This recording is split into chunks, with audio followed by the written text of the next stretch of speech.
Olá a todos, sejam bem-vindos à nossa quarta aula sobre neuroplasticidade, né? Nessa aula, nós iremos tratar então da relação da neuroplasticidade com os transtornos mentais, ok? Então, em aulas anteriores, nós vimos, né, o que era neuroplasticidade, né? Nós vimos o papel da neurogênese nessa neuroplasticidade e agora vamos ver qual que é a relação da neuroplasticidade com os transtornos mentais.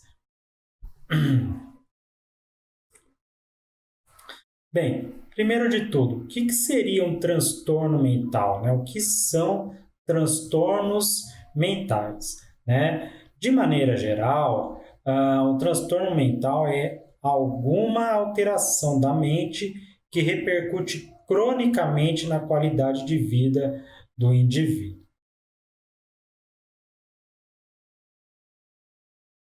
Por exemplo, indivíduo que tem ansiedade, né? Toda ansiedade pode ser considerada um transtorno mental? Não, né?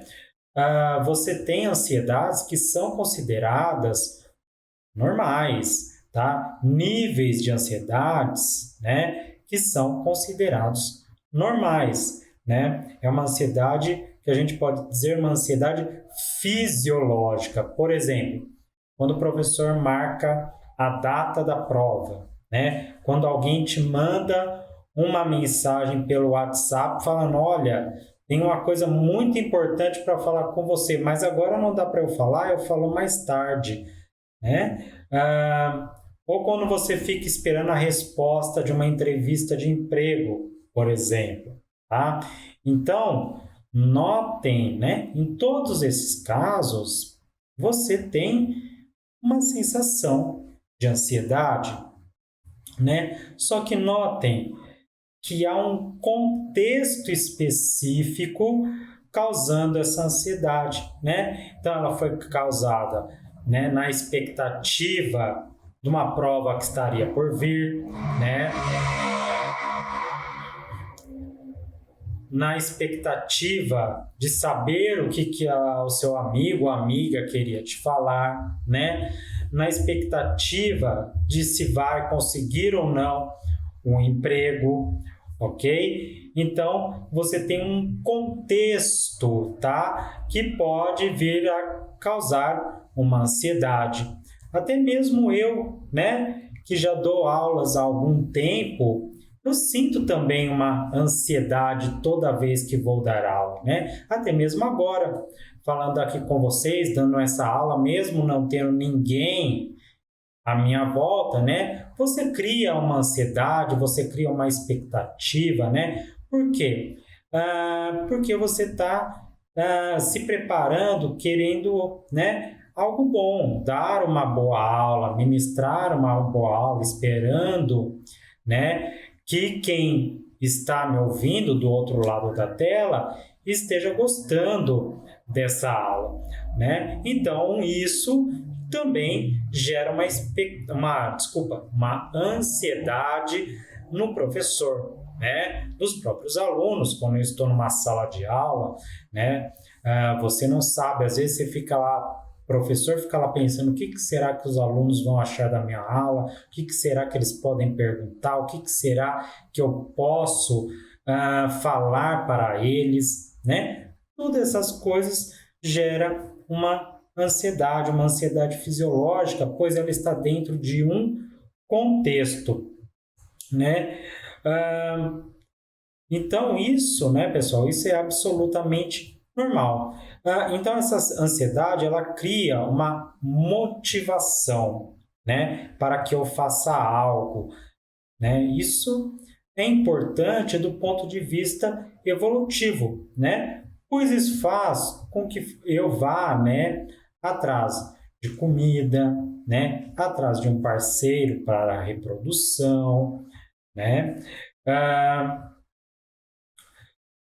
Agora, quando que a ansiedade ela começa a impactar na minha vida, né? Quando a ansiedade ela começa a trazer impactos negativos na minha vida, né? Por exemplo, eu não consigo dormir direito, né? Eu começo a ter obsessão para fazer determinadas coisas, né? Como comer compulsivamente, fazer compras de maneira compulsiva, tá? Então, nesse ponto, a ansiedade ela se torna um transtorno, né? A ansiedade, nesse ponto, ela está me trazendo malefícios, né?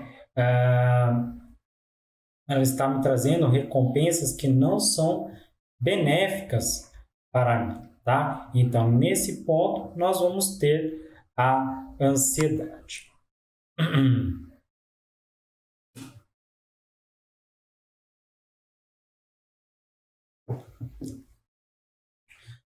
Os transtornos mentais surgem como qualquer outra doença, só que eles são mais complexos do que essas outras doenças, né?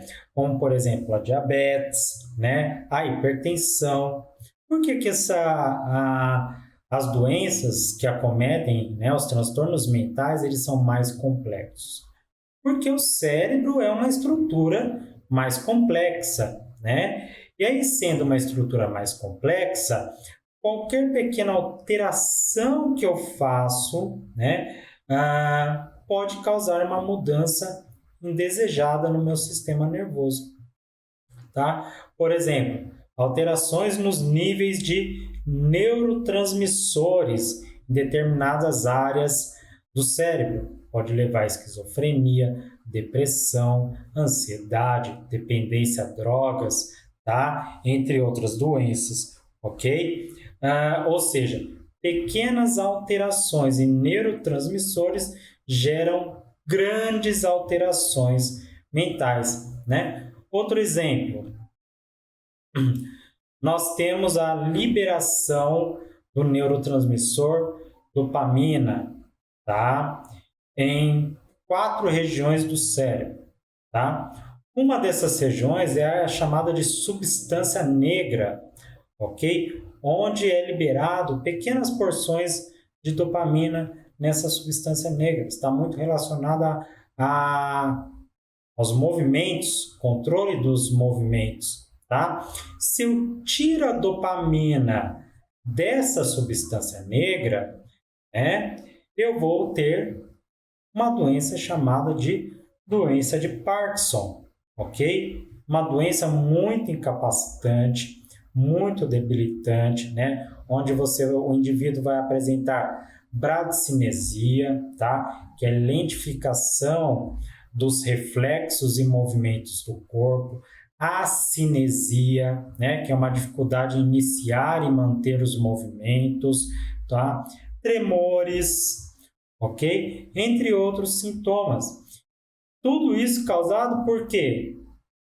Porque faltou um neurotransmissor, né? Faltou dopamina na substância negra, ok? Certo? Então, notem que uma pequena alteração, tá? Em um neurotransmissor, em uma área do cérebro, pode causar grandes alterações mentais, grandes alterações comportamentais, tá certo?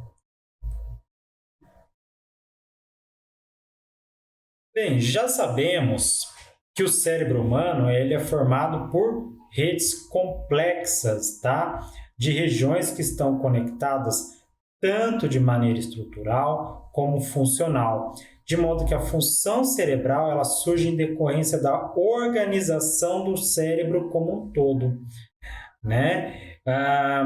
Então, todas as funções que ocorrem no cérebro, né? Elas estão organizadas, integradas, ok? Desse modo, fica fácil entender que qualquer lesão cerebral pode induzir um déficit funcional, tá? Devido à disfunção cortical no local dessa lesão, né? Além disso, né? Essa lesão, a interrupção da função cortical no local dessa lesão, né? Pode acabar interrompendo alguma conexão em outras áreas do cérebro que não estão próximas desse local onde foi lesionado, tá? Esse déficit, juntamente com alterações, tá, nas conectividades, pode estar relacionado a diversas doenças, como Alzheimer, esclerose múltipla, lesão cerebral traumática, esquizofrenia, depressão, autismo, tá? É bem verdade que a maioria dessas doenças, tá? Se não todas, tem diversos fatores envolvidos, né? Fatores genéticos, fatores ambientais, ok? Diminuição de neurotransmissores, entre outros. Então, vamos começar, né, a ver algumas doenças aqui só para vocês entenderem como que ocorrem, né, alguns processos dessas doenças e como que elas podem afetar a neuroplasticidade ou como a neuroplasticidade pode afetar nessas doenças, tá?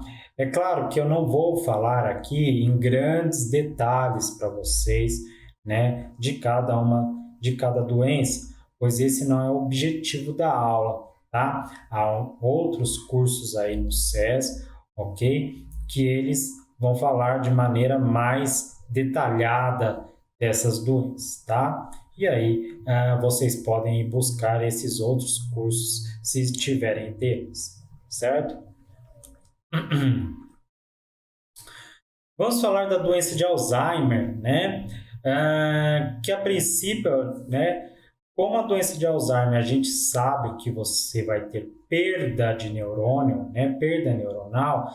Então, ela está bem relacionada aos processos de neuroplasticidade, né? De perda desse processo de neuroplasticidade.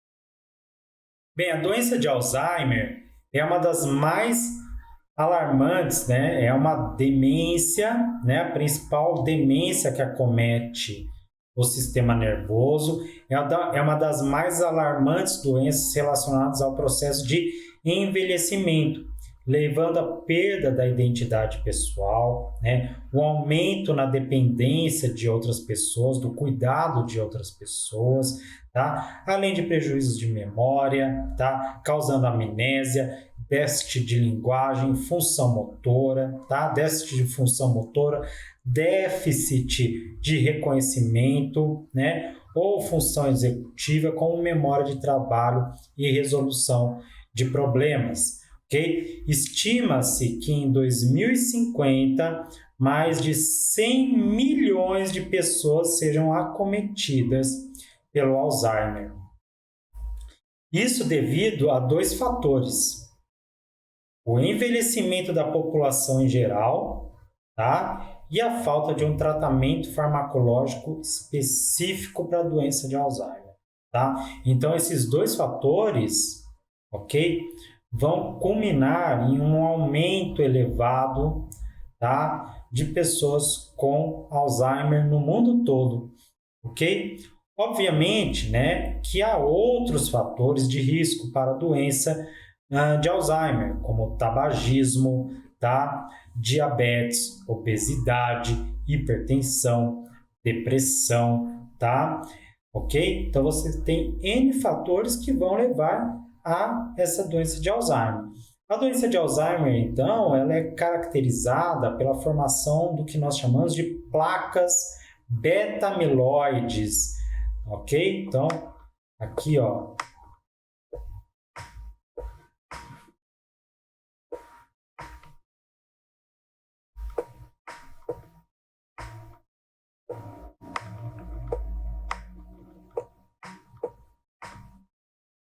placas beta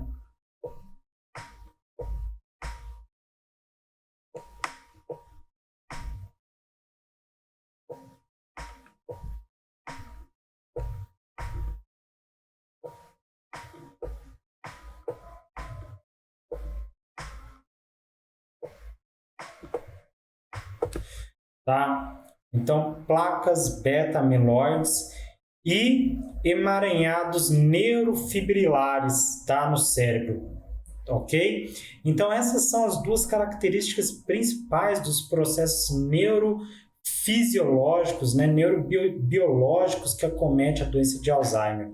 A formação de placas beta-amiloides e os emaranhados neurofibrilares, ok? Vamos entender um pouco como ocorre esse processo. Então, a doença de Alzheimer ela é caracterizada por alterações em proteínas. Primeiramente, a proteína precursora. Desculpa, pessoal. Final de semana é complicado aqui, tem muito barulho na rua, tá? Então, voltando aqui, tá, pessoal? Então, primeiramente, a proteína precursora amiloide, que é um receptor transmembrana envolvida na interação celular entre neurônios, né? Relacionada também à sinaptogênese, tá? Formação de sinapses, tá? A neurogênese, também tem propriedades antioxidantes, quelam íons, tá? Metálico, regula o transporte de colesterol e pode também reparar vasos sanguíneos. Normalmente, essa proteína precursora amiloide, tá? Ela é clivada por duas proteases, que são enzimas que geralmente quebram proteínas, né? Que são a alfa e a gama secretase, né? Alfa e gama secretase, tá? São essas duas enzimas que vão quebrar proteínas, tá? Mas por algum motivo, como por exemplo, estresse oxidativo, neuroinflamação, tá? Até mesmo resistência à insulina, ok? Problemas metabólicos, tá? Genéticos, fatores genéticos, entre outros, né?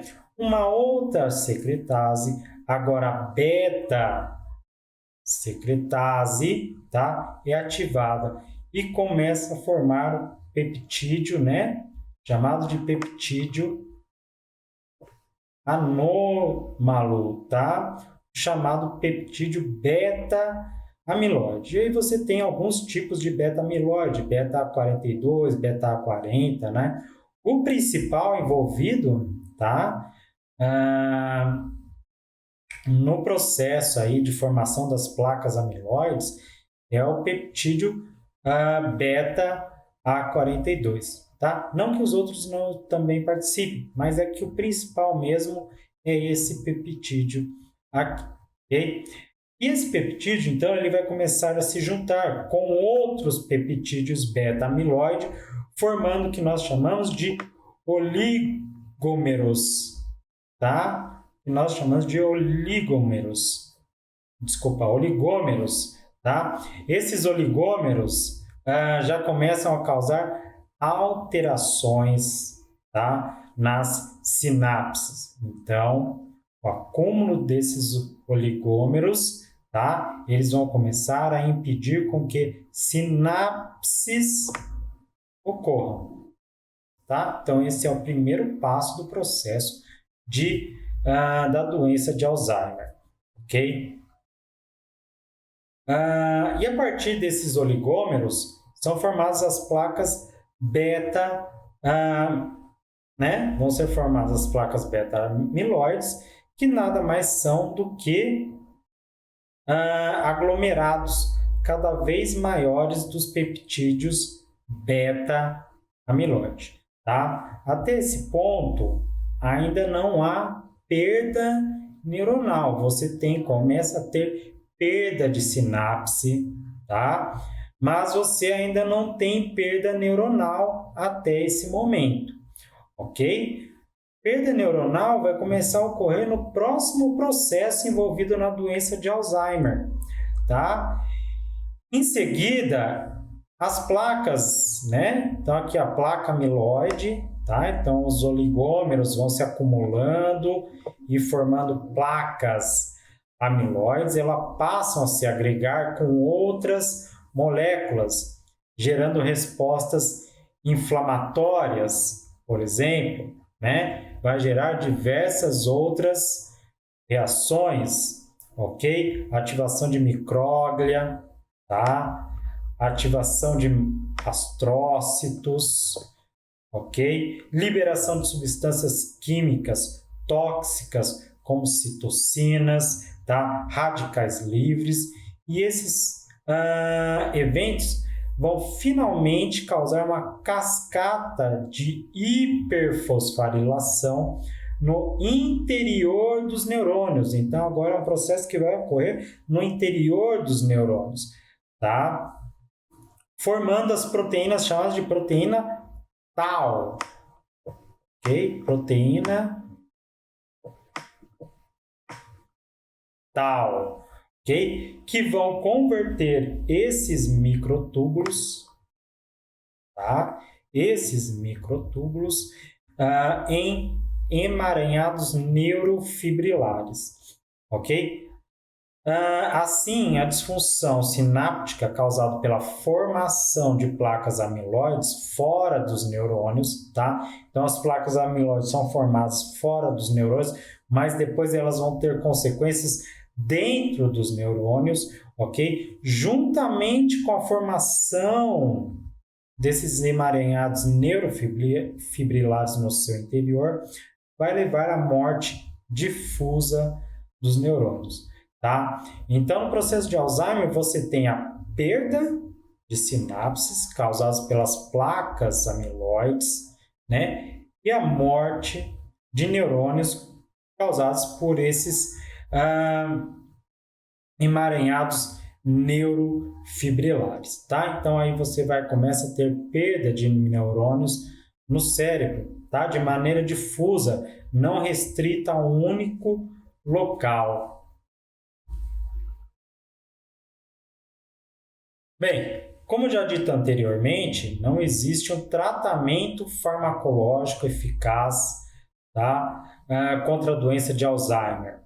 Assim, os pesquisadores têm se voltado para tratamentos não farmacológicos. Um desses tratamentos, que na verdade serve tanto como tratamento, mas também como fator protetivo, é o exercício físico.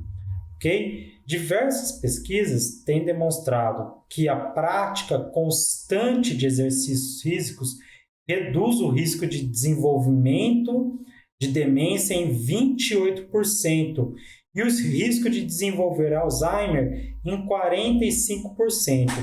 Além disso, a atividade física também aumenta os processos de neuroplasticidade, né, pessoal? Então, vocês já viram em aulas passadas, em aula anterior, que o exercício físico ele está envolvido no processo de neuroplasticidade. Por exemplo, apenas o exercício, né,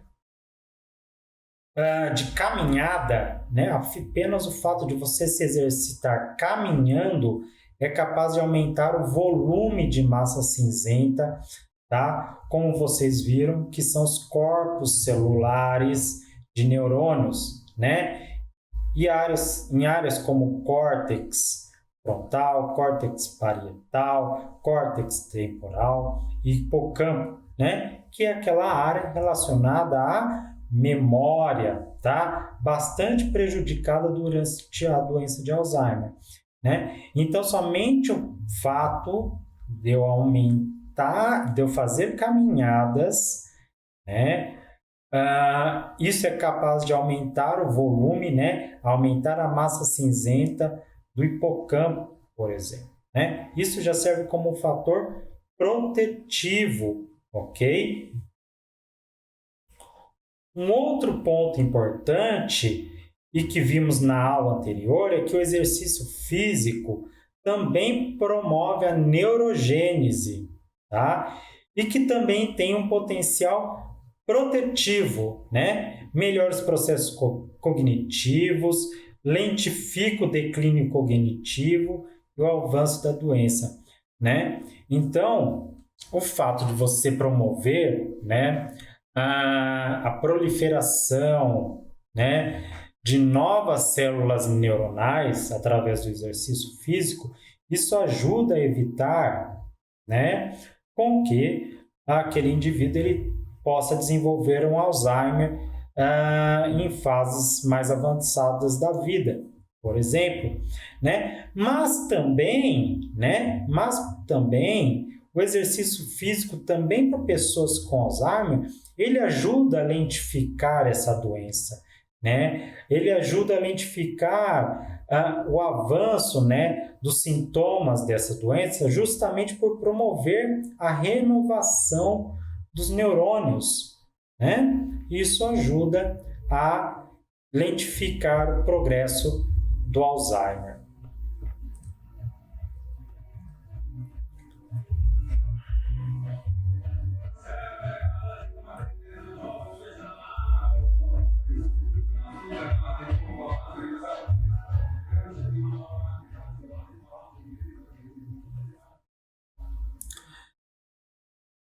Esse estudo aqui, tá, pessoal, do qual eu sou um dos autores, né? Então, eu sou um dos autores desse estudo. Ele descreve bem o papel protetivo do exercício físico na doença de Alzheimer, tá? Nesse estudo, foram utilizados camundongos geneticamente modificados, tá? Então, camundongos geneticamente modificados, tá? Para expressarem o peptídeo beta-amiloide e formar as placas amiloides, que é o processo que leva à doença de Alzheimer, né? Esses animais, eles foram separados em grupos, ok? Onde em um desses grupos, os animais foram submetidos a um protocolo de exercício de resistência, né? Ou seja, o que nós fazíamos, né? Nós prendíamos um pequeno peso, tá, na cauda desses animais e eles tinham que subir uma escada, né, com esse peso preso a eles. E aí, conforme eles evoluíam no exercício, nós íamos aumentando a carga desse peso, tá? Ok?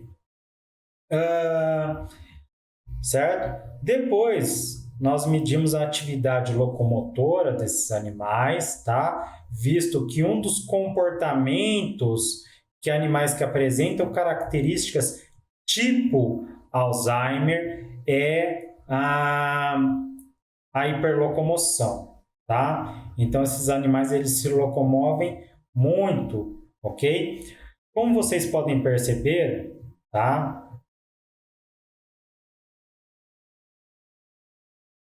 Como vocês podem perceber, os resultados desse estudo demonstram que animais que expressaram, né, a proteína beta-amiloide, que fizeram exercício, tá? E que fizeram o exercício resistido, tiveram uma diminuição da hiperlocomoção, quando comparado aos animais que também expressavam essa proteína beta, mas não fizeram o exercício, ok? Além disso, né, depois, obviamente, nós sacrificamos os animais, retiramos o cérebro desses animais para fazer uma análise imunohistoquímica, tá, do cérebro desses animais, ok? Então, esse estudo ele também nos mostrou que o exercício resistido também diminui alguns fatores, tá? Também diminui alguns fatores, ok? Que estão fatores inflamatórios, né? Então, ele diminui alguns fatores inflamatórios, como as interleucinas 1 e 6, né? 1-alfa e 6. Então, esses resultados, eles são importantes, pois mostram que o exercício resistido pode diminuir a liberação de citocinas inflamatórias que podem ser tóxicas para os neurônios, né? Ocasionando perda neural e prejuízos na cognição. Isso, né, pode até mesmo diminuir determinados comportamentos que estão relacionados, né, com esses animais com fenótipo tipo Alzheimer, ok?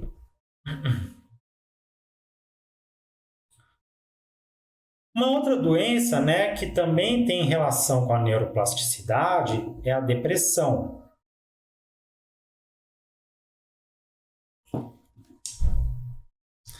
A depressão é o transtorno mental mais comum e que tem grande impacto no bem-estar individual, assim como no seu estilo de vida. Tá? De acordo com a OMS, a depressão afeta mais de 300 milhões de pessoas no mundo. Tá? E de acordo com o Manual Diagnóstico Estatístico dos Transtornos Mentais, para que uma pessoa ela seja diagnosticada com depressão, ela precisa apresentar necessariamente um desses sintomas, tá? Que é humor deprimido ou apatia ou perda de interesse por atividades cotidianas que normalmente essa pessoa faria, tá? Então, para que o indivíduo ele seja considerado com depressão, ele precisa apresentar necessariamente um desses dois sintomas e também precisa apresentar no mínimo 4 desses outros sintomas, né? Ok? Como, por exemplo, culpa, né? Aversão, medo, ansiedade, tá? Hostilidade, transtorno de sono, ok? Fadiga, alteração, tá? Alteração do peso e do apetite, certo? Ideias suicida. Então, esse indivíduo ele vai precisar apresentar pelo menos 4 desses sintomas aqui e pelo menos um desses dois sintomas aqui é obrigatório. Somente assim a pessoa pode ser diagnosticada de fato com depressão. Tá? Esses sintomas eles estão relacionados a uma disfunção na liberação de alguns neurotransmissores, né, em determinadas áreas do cérebro. Assim, uma disfunção na liberação de monoaminas, quem seriam as monoaminas? Noradrenalina, dopamina, serotonina, tá? Em diversas áreas cerebrais, como nós podemos ver aqui, né, estão relacionados aos sintomas de depressão. Desse modo, como podemos ver na imagem, uma diminuição da dopamina, né, e noradrenalina, ok? Em áreas como córtex pré-frontal, tá, amígdala e hipocampo, podem estar relacionados a uma diminuição do afeto positivo, como humor deprimido, perda da felicidade, interesse ou prazer, né? Então o indivíduo não sente mais interesse, né? Não sente mais prazer em realizar tarefas que normalmente lhe trariam esse sentimento, diminuição da autoconfiança, perda de energia e entusiasmo, ok? Já o aumento do afeto negativo, né, como culpa, aversão, medo, ansiedade, hostilidade, irritabilidade, solidão, eles estão relacionados a uma disfunção na neurotransmissão serotoninérgica, tá? Serotoninérgica em áreas como córtex pré-frontal e amígdala e hipocampo, tá? Desse modo, o tratamento farmacológico visa justamente aumentar a quantidade desses neurotransmissores, tá? Nessas áreas, o que leva a uma diminuição desses sintomas aqui, certo? De maneira interessante, o próprio tratamento farmacológico, tá? Com os antidepressivos, eles podem ocasionar processos de neuroplasticidade, ok? Outro fator que pode ocasionar a depressão é o estresse, tá? Então, o estresse ele também é um fator que pode ocasionar depressão, é um fator que altera a neuroplasticidade, tá? Então, o estresse ele não está apenas relacionado à depressão, mas ele também pode estar relacionado a alterações na neuroplasticidade, né?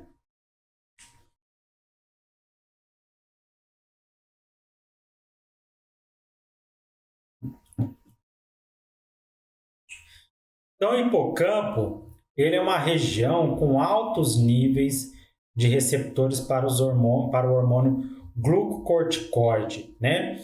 Como esses hormônios glicocorticoides são liberados excessivamente por constantes situações de estresse, e essa liberação ela também está desregulada durante episódios depressivos, isso ocasiona importantes efeitos para a plasticidade neuronal no hipocampo, tá? O que sugere que níveis elevados desse hormônio, né, desses glicocorticoides, liberado durante situações de estresse, diminui a conectividade cerebral, tá? E essa diminuição do volume, né, e da atividade neuronal está relacionada à depressão. Então, nós acabamos de ver, né, que a depressão está relacionada com uma diminuição das sinapses, diminuição da liberação de neurotransmissores. E isso pode ser ocasionado pelo estresse, pela liberação constante de hormônios relacionados ao estresse, ok? Além disso, né, os níveis aumentados de corticosteroides causados pela ativação do eixo hipotalâmico pituitário adrenal, ocasionado pelo estresse, também pode causar diminuição da neurogênese hipocampal, tá? Então, você tem, né, liberação de glicocorticoides pelo estresse, que pode diminuir a neurotransmissão, né? Ativação excessiva do eixo hipotalâmico pituitário adrenal, né? Ocasionado pelo estresse, que diminui a neurogênese, tá? Então, esses dois efeitos acabam sim culminando na depressão, certo? Visto que uma diminuição da neuroplasticidade parece estar envolvida com os mecanismos da depressão, de que maneira nós poderíamos reverter esse quadro, né? Bem, diversos estudos têm mostrado algumas alternativas. Assim como na doença de Alzheimer, o exercício físico, tá, pode ter um papel importante na manutenção dos processos neuroplásticos, né, que são afetados na depressão. Dentre eles, aumento na liberação de neurotransmissores no cérebro, aumento na quantidade de sinapses, visto que a perda sináptica também ocorre em transtornos de humor, como a depressão, e está relacionado com os sintomas emocionais e função cognitivas, tá? Então, desculpa, tá? Essa perda neuronal, né, perda de sinapse, quero dizer, que ocorre durante a depressão, ela pode sim estar relacionada com os sintomas emocionais, né, perda de funções cognitivas que ocorrem na depressão. Aumenta, né? Então o exercício físico ele também aumenta a neurogênese, o que reverte o declínio da neuroplasticidade, né? Que ocorre na depressão. Aumenta a liberação de neurotrofinas, como fator neurotrófico derivado do cérebro, né? BDNF, ok?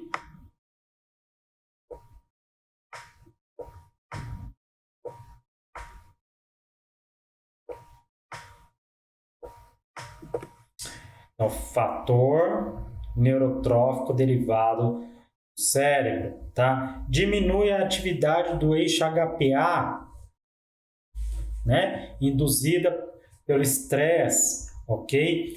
Então, todos esses fatores, né? Então, notem, pessoal, né? Isso já vem falando há várias aulas, notem a importância do exercício físico para as nossas vidas, né? Então, o exercício físico, ele não é apenas benéfico para a saúde física, mas ele é benéfico para a saúde mental também, para a manutenção dessa saúde mental, ok? Outro fator importante é o sono, né? Então, estudos eles demonstram que a privação de sono faz com que ocorra uma diminuição da massa cinzenta no córtex pré-frontal, né? E diminuição no volume hipocampal, tá? Também sabe-se que o sono está relacionado com vários processos gênicos que ocorrem no cérebro, fortalecimento de sinapses, tá? Ok? Que é chamado de sinaptogênese, né? Processo da própria neurogênese, ok? A dor crônica, tá? É outro fator que pode levar a uma diminuição da neuroplasticidade, visto que diminui a liberação de BDNF, tá? Diminui a liberação de monoaminas, tá? Causa processos inflamatórios que podem levar à morte de neurônios. Assim, o tratamento da dor crônica ele pode reverter esses fatores que alteram os processos de neuroplasticidade, ok? Então, pessoal, a atividade física, uma boa qualidade do sono, uma boa qualidade de vida podem aumentar os processos de neuroplasticidade e ajudar no tratamento da depressão.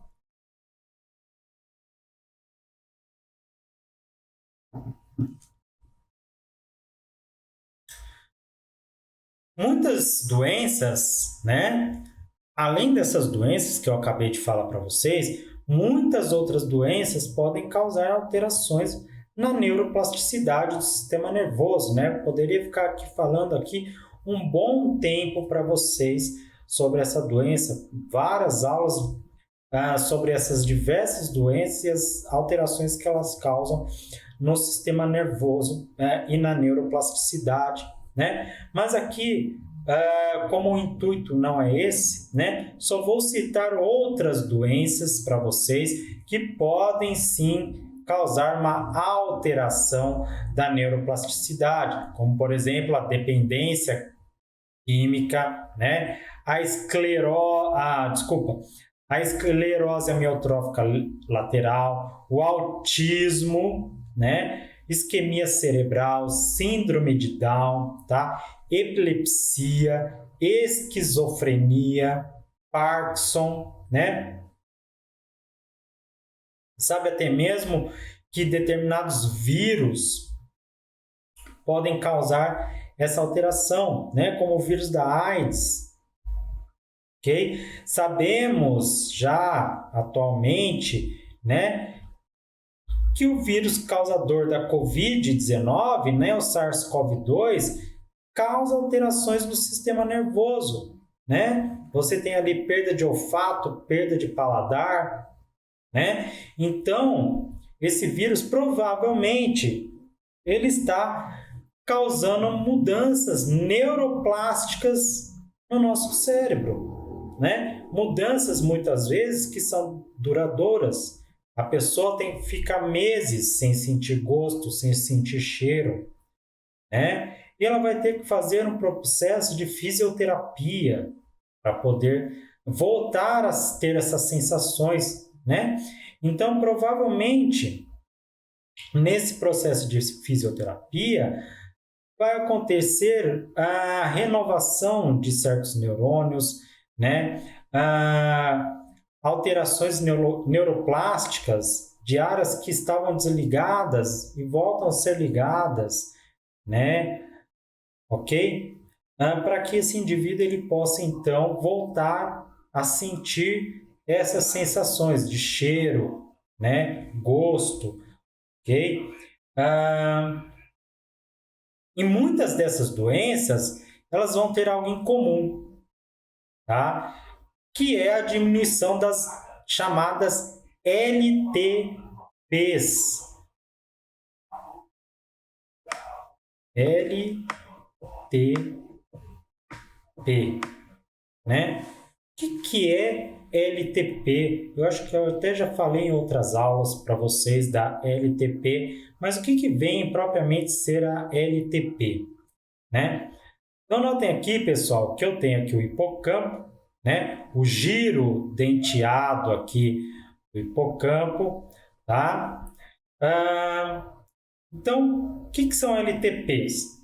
LTPs são potenciais de ação de longo prazo ou potencial de ação de longa duração, que nada mais é do que um aumento duradouro na amplitude dos potenciais de ação dos neurônios pós-sinápticos, após esse ser repetidamente estimulado pelos neurônios pré-sinápticos. Essa LTP ela está envolvida com os mecanismos moleculares da plasticidade sináptica e, consequentemente, com o aprendizado. Para que haja produção dessa LTP, é necessário um estímulo forte, né? Que seja capaz de ativar simultaneamente diversas fibras aferentes. Então, como eu falei para vocês, existe uma estrutura no hipocampo chamado de giro denteado, e nesse giro denteado nós vamos ter uma outra estrutura denominada de colateral de Scheffer, tá? Então a estrutura é chamada de colateral de Scheffer.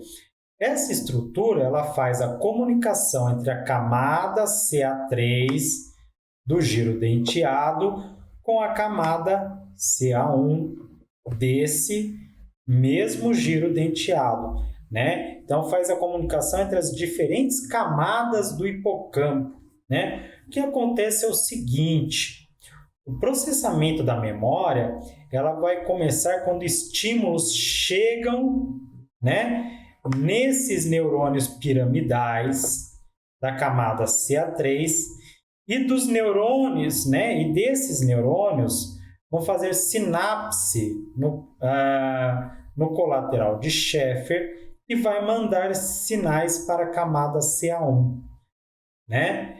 Então, a sinapse, né, o sinal que chega no CA3 vai passar para a camada CA1 do hipocampo através do colateral de Scheffer, tá? Quanto mais eu repito a entrada desse sinal, né, mais forte se torna a comunicação entre a camada CA3 com a camada CA1 através do colateral de Scheffer, né, tornando então essas sinapses cada vez mais fortes, tornando essas sinapses mais duradouras.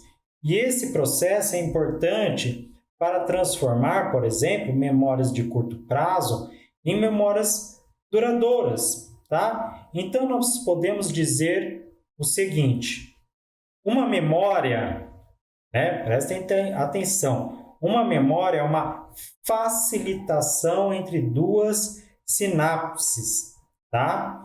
Uma memória é uma facilitação entre duas sinapses. Então, quando eu aprendo uma coisa, por exemplo, glutamato é um neurotransmissor excitatório. Glutamato é um neurotransmissor excitatório. Então, toda vez que eu repito isso, glutamato é um neurotransmissor excitatório. Essa informação vai passando por essa circuitaria, né? Vai passando então por essa circuitaria e a eficiência da transmissão pré e pós-sináptica vai aumentando, né? E essa informação ela vai sendo retida nesse processo sináptico, ok? Essas sinapses fortalecidas, elas podem disparar depois com mais facilidade, né? Como quando eu lembrar dessa informação, quando eu evocar essa memória, né? Então, por causa que ela é uma sinapse fortalecida, agora para eu, né, ter um disparo desses neurônios, basta um pequeno estímulo, né, que eu já tenho o potencial de ação no seu máximo, relembrando essa memória, tá? Por isso, também, quanto mais você sabe um assunto, né? Quanto mais você sabe de um determinado assunto, mais fácil é para aprender a memorizar outras coisas relacionadas a esse mesmo assunto, né? Porque é mais fácil você evocar essas lembranças, né? Você tem ali sinapses de longa duração, tá? E esse processo, né, de formação de LTP, que é um processo de neuroplasticidade, no qual há o fortalecimento de sinapses de um determinado circuito neuronal, ele pode ser prejudicado em diversas doenças neurológicas, tá? E por isso que em muitas delas, né, o indivíduo vai apresentar o quê? Déficits cognitivos, perda de memória, dificuldade em aprendizagem, tá? Porque ele não tem a formação, ele tem perda dessas sinapses, desses neurônios que fazem essas LTPs, tá certo? Então, por isso que eu falei para vocês que muitas daquelas doenças neurológicas, né, elas têm como em comum essa diminuição das LTPs, dos potenciais de longa duração, tá?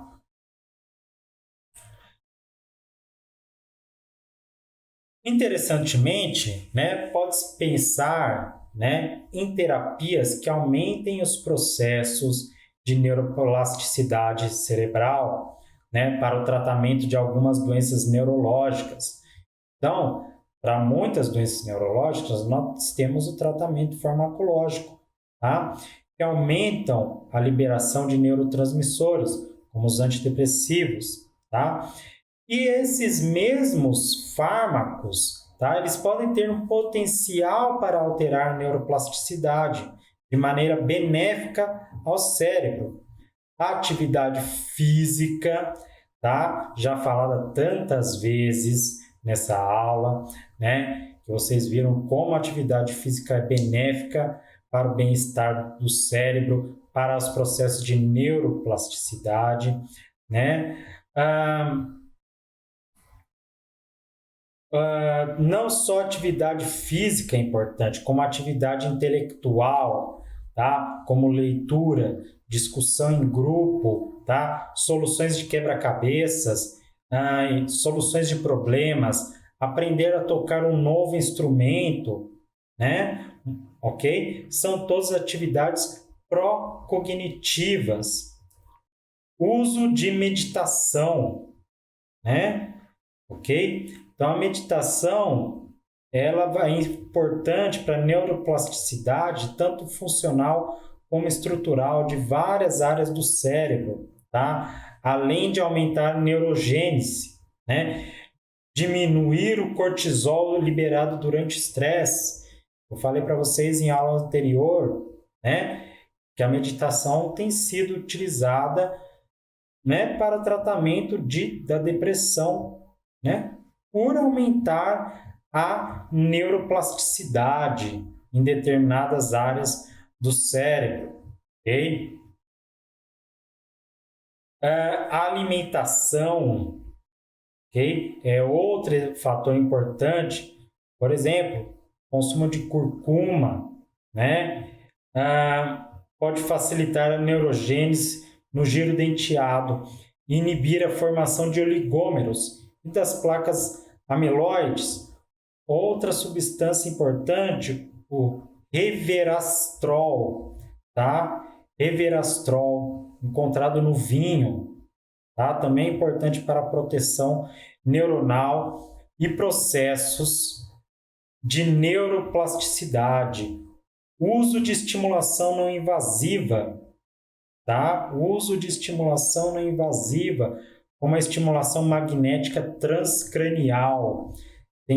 Tem tido estudos, tá, para o uso como tratamento na depressão, esquizofrenia, tá? Induzindo a neuroplasticidade de maneira direta ou indireta, através da estimulação elétrica do córtex, tá? Pode-se utilizar como terapia a estimulação profunda do cérebro. Então, nesse caso, você vai colocar uma espécie de um marca-passo, né, no cérebro, no qual vão sendo liberados estímulos elétricos, né, para estimular determinados grupos de neurônios, determinada área cerebral, tá?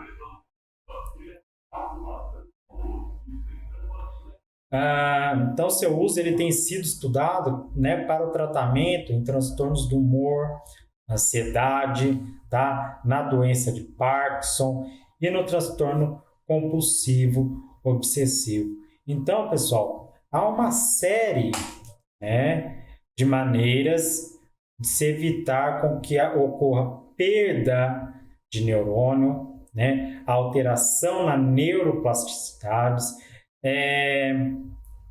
maneiras que não envolvem o uso de medicamentos e nem terapias invasivas, né? Mas maneiras fáceis que nós podemos realizar no nosso dia a dia, como exercício, uma boa alimentação, né?